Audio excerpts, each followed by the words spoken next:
Hey guys, I'm Beth Jeffrey from My Tutoring Bee, and today we're going to be talking about order of operations and some big mistakes that I see people making with these types of problems that I want to clear up for you so that it's super easy for you to complete order of operations problems. Please like and subscribe, and let's go ahead and get started with our video. A lot of us have heard PEMDAS. So I wrote it out in this way with these different colors in order to split up the different portions and explain a little bit about what they mean. So the letter P is parentheses. So a lot of times you'll see that with, you know, something like this where there's parentheses around a certain operation. Sometimes people will also use G for grouping. And then I've also seen the letter B for brackets. And so those are brackets like this, let's say, for example. So all of those mean the same thing. It's when numbers or operations are grouped together with parentheses or brackets. And I'd also like to point out that anytime you have a fraction with an operation on top and then a different operation on the bottom, each of these are considered to be groups of operations. So you'll want to complete each of those groups separately and then divide at the very end, because fractions are just fancy ways of writing division problems. Okay, and then we're going to go on to the E. E is for exponents, so that's when you see like that little tiny number up at the top there, and that means that is the number of times that you want to multiply this base number. So 6 to the third power would be the same as 6 times 6 times 6. So we've got 1, 2, 3 of them there. And then I put M and D in the same color because these can be done in a different order depending on what order they appear in your problem. So for example, if we have something like 3 times 5 plus 7 divided by 2, I don't know, something like that, then as we read from left to right, this multiplication problem comes first, so that's the one that we are going to do first. Now if it's in the opposite order, so if let's say we have 3 divided by 5 plus 7 times 2, one big mistake that I see a lot of people making is that they'll see this M in PEMDAS first, and so they'll jump over here and do this multiplication problem first. And that is actually the wrong way to go about it. So because when we read from left to right, we see this division problem first, that's the one that we're going to do first, and then do the multiplication problem after that. Okay, and then with addition, subtraction, AS, same thing, same rule applies. So if we have 3 minus 2 plus 10, we're going to do this subtraction problem first before we do this addition problem, because this comes first in the problem when we read from left to right. Okay, so those are some I think that the multiplication, division, and the addition, subtraction thing are one of the biggest things that we can kind of mess up. So let's do a problem. All right, so we've got our first problem here. We've got 3 plus 5 times 2 to the third power. So we want to use our PEMDAS here to try to help us figure out which part of this problem to do first. So I see addition, I see multiplication, and I also see an exponent. So since we don't have any parentheses, we're going to jump to E for exponent, and that's the portion that we're going to do. And I like to put a little line underneath here, or maybe even, whoops, what happened to my 3? I like to put a little line, or maybe even highlight that if I have that available, or something like that that just shows that that's the portion that I'm going to be working on. And I just solve it right underneath. So 2 times 3, again, that doesn't mean 2 times 3. No, no, no. I know that's another big thing that happens with these types of problems is we see that 2, we see that 3, our brain just wants to multiply them, but what it really means is 2 times 2 times 2. So 2 times 2 is 4, times another 2 is 8. So I'm going to drop that 8 down here. And then for anything else that I haven't used in this problem, I'm just going to bring it down, drop it down on the next line. so that, and you don't have to write the arrows, I'm just showing you that that's what I'm doing, so that you can basically look at this second row as a brand new problem. You're going to repeat the process with that PEMDAS. So P, now I don't have any parentheses. E, don't have any exponents anymore. M or D, do I have any multiplication division? I sure do. It's right here. So then I'm going to do that part next. So 5 times 8 is 40. And then again, I'm just dropping down those other numbers and symbols that I haven't used yet. And then we're down here to at the last operation. 3 plus 40 is 43. So you should wind up with sort of like this V shape when you get done with these problems. I know it's a lot of rewriting, but it's totally worth it because you're not going to get messed up. You're not going to try to do too many problems at once in your head, and you're going to come out with the right answer. All right, let's take a look at another problem. Okay, I've got a new problem for us. This one is a bit more complicated than the one before. I wanted to make sure to include some with those parentheses or grouping. As you can see, we've got both brackets and parentheses in this problem. So let's go ahead and get started on it. What do we do first? Whenever you have two sets of parentheses or parentheses and brackets, two sets of grouping symbols, then you always want to start with anything that is inside first and then work your way out. So I see 7 plus 2 is right here inside, so I'm going to work that part out first, which is 9. And then again, I'm going to drop everything down. Now, I don't need to drop down the parentheses for this answer because I've solved everything inside there. So once you've solved all the operations inside the parentheses or inside a bracket, you can get rid of those. You don't need to write those down. In fact, it's better if you leave them out because then it will make the rest of the problem more clear in the next step. But I do need these brackets that are outside here because we haven't solved all of the operations that appear inside the brackets yet. So I'm going to just drop everything else down just like I did before. Now here's another area where sometimes my students get a little confused. What do we do right here? There is no operation right here in between this 3 and the set of parentheses.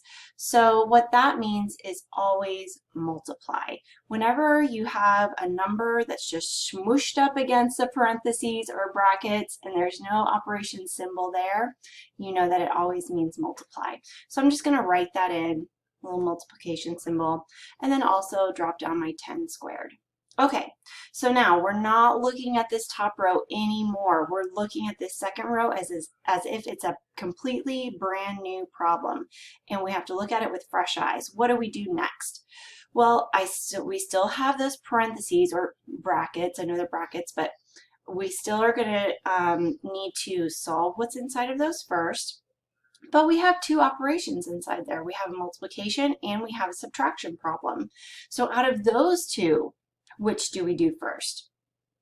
So now we're going to go back and look at our little PEMDAS order here and just treat this as its own little mini problem. So out of multiplication and subtraction, I see M first before subtraction. So we're going to go ahead and solve that part first. So 3 times 9 is 27 minus 6. I still haven't completed everything in the brackets, so I'm going to drop down those brackets, drop down my 10 squared. Now we do just have that one last operation inside the brackets. So what's 27 minus 6? That's 21. Now I can leave those brackets off. I'm not going to drop those down to the next line, but I am going to drop down my 10 squared. Okay, so now again, we're not looking at any of these previous lines. We're looking at this as if it's a brand new problem. I see addition and I see exponent. So when I look at PEMDAS, what do I do first? Exponent comes first out of those two options. So 10 squared is going to be not 20, but 100 because it's 10 times 10 plus 21, just drop that down. And then my last operation, we wind up with 121. So again, I've got that nice V shape that I'm looking for. So let's try some more practice problems. Okay, so I have the same problem written on the board twice here, and that is because I wanted to show you what a difference it can make when you do these operations out of order. And specifically, I wanted to talk about how the multiplication and division operations can be switched depending on which one comes first, left to right. So on the left-hand side, this pink problem, I've got 40 divided by 2 plus 3 in parentheses times 10. So we know that parentheses comes first, so let's go ahead and solve that portion. So 2 plus 3, that's 5. And then I'm going to drop down everything down here. Now, a lot of my students will be tempted to do 5 times 10 because they see that M in PEMDAS first and they think, well, multiplication comes next. It's not true. So if we were to go ahead and solve this the wrong way, then we would get 50 here, and then we would drop down 40 divided by 50. We can work that out. That would get, we would have some kind of decimal, but this is not the way to do it. So let me show you over here the correct way. So again, we're going to start off with our parentheses just like we did in the other problem. Drop everything else down that we haven't used yet.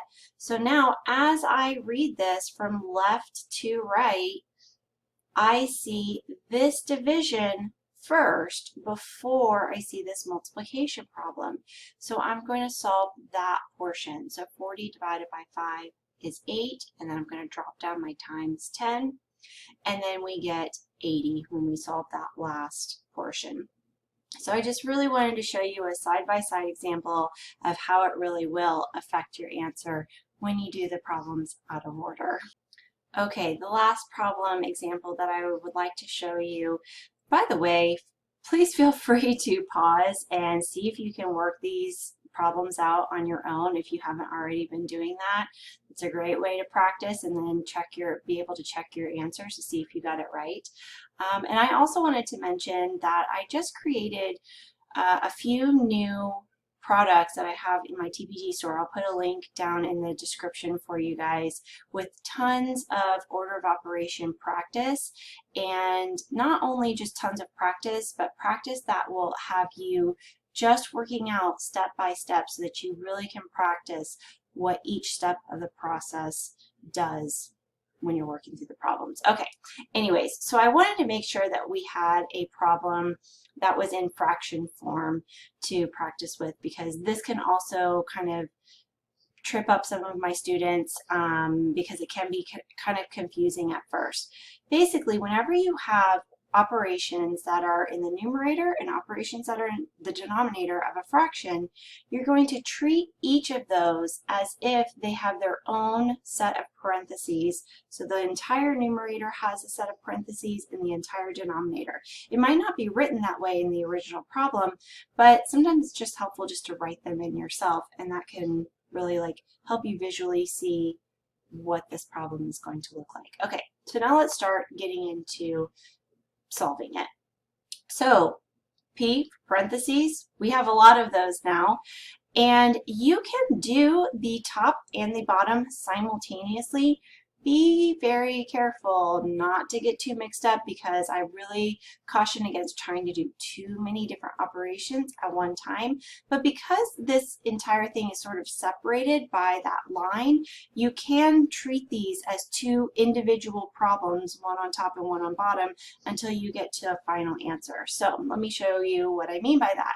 So I'm going to write my equal sign to the right here when solving for fractions. That's a little bit easier. The numerator is just 18 minus 9, so I can go ahead and solve that and just write 9 here. And again, because I've solved all of the operations inside those parentheses, I don't need to put the parentheses around this 9 anymore. And then there's my fraction bar. Now, in the denominator, we have a little bit different situation. We have this 2 times 5 that's in parentheses, so we do want to solve that part first. So 2 times 5 is 10. And then I'm going to drop down my 13 minus, and now I just have that last operation, so 13 minus 10 is going to be 3. Okay, so you can see now that now I just have this 9 in the numerator, I just have this 3 in the denominator, so now all this is a fancy division problem. This is the same as 9 divided by 3, or 9 divided by 3 if you prefer to write it that way. That's all that a fraction is. And so then we're going to simplify it. So 9 divided by 3 equals 3. So there, we've solved that problem using our order of operations. I hope that you found this video helpful. If you did, please give me a like, send me a comment. I do read all of the comments and go through them, and then also check out those links in the description if you're looking for more practice. Thanks.